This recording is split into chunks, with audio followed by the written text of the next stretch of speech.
Hey everybody, what's up and welcome back to today's video guys. And today guys, I'm going to go ahead and be showing you how to set up Klarna for your WooCommerce store. This is a very simple thing to do, so make sure to watch this quick and easy video till the very end and follow my steps correctly so you can make sure this works the same for you and you can do this yourself.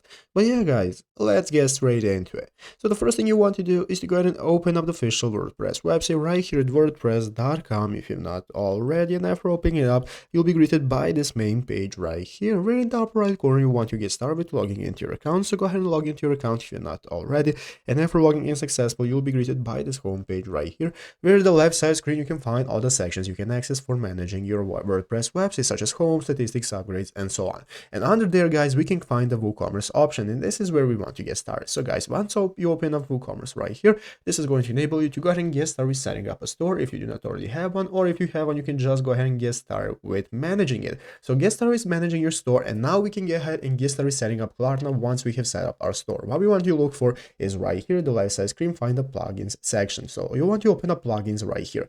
By opening the plugins, this is going to open up this plugins marketplace where you can find all the plugins that you can use for your store. And what we got to do guys is search for Klarna. So search for Klarna, and this is now going to give us this result of options. And as you can see, there's going to be one option that's called Klarna for WooCommerce, and this is the plugin we want to use. So what you can do guys is go ahead and get started with installing this plugin by clicking the install button that's going to appear right here. Currently I'm using a free plan, so I cannot install it, but all you need to do is just click the install button right here, follow the steps, add it to your WooCommerce store, and get started setting up Klarna for WooCommerce, and it's easy as that.